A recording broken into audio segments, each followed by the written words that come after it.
Stel jou 'n nou waterweg voor wat die sleutel tot wêreldhandel bevat. Die Suezkanaal, 'n belangrike slaghaar wat die Middellandse See met die Rooi See verbind, is meer as net 'n deurgang, dit is 'n simbool van mag en beheer.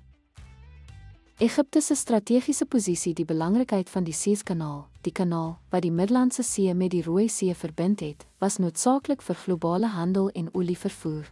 Beheer daarvan het ekonomiese hefboomwerking en geopolitiese mag beteken.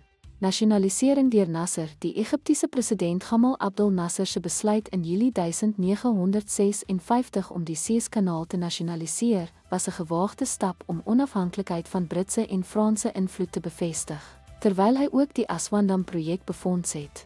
Simbool van Arabiese nasionalisme, Nasser het 'n held regoor die Arabiese wêreld geword en lande verenig in teenstelling met westerse koloniale nalatenskappe en Israel se streeksambisies. Die Suez-krisis en die voordeel bo Israel se motiewe. Israel het gepoog om Egiptiese blokkades van sy skepe in die Golf van Aqaba te beëindig en Egipte se groeiende invloed te verswak. Drieledige inval. Israel, en Frankryk het 'n gekoördineerde militêre operasie teen Egipte van stapel gestuur. Alhoewel Israel korttermyn militêre winste behaal het, het Egipte se politieke posisie internasionaal versterk. Supermoondheidsingryping. Die Verenigde State en die Sowjetunie het druk op Brittanje, Frankryk en Israel geplaas om te onttrek en Egipte as 'n verdediger teen imperialisme beskou. Dit het Egipte se aansien in die nie-gebonde beweging en onder die nasies van die globale suide versterk.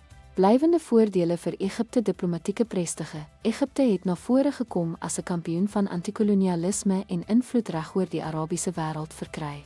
Sielkundige en politieke voorsprong. Israel se onvermoë om sy territoriale winste tydens die krisis te handhaaf, het Egipte se vermoë om sy streeksmededinger uit te daag beklemtoon.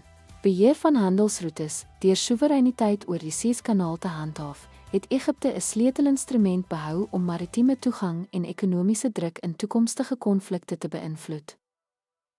Ten slotte het Egipte se sentrale rol in die Suez-krisis dit verhef as beide 'n streekleier en 'n simbool van weerstand teen westerse oorheersing. Deur beheer oor die Suezkanaal te behou en Arabiese steun te werf, het Egipte 'n strategiese voordeel bo Israel verkry wat verder as militêre konfrontasie tot politieke en diplomatieke sfere gestrek het. Dankie dat u by ons aangesluit het.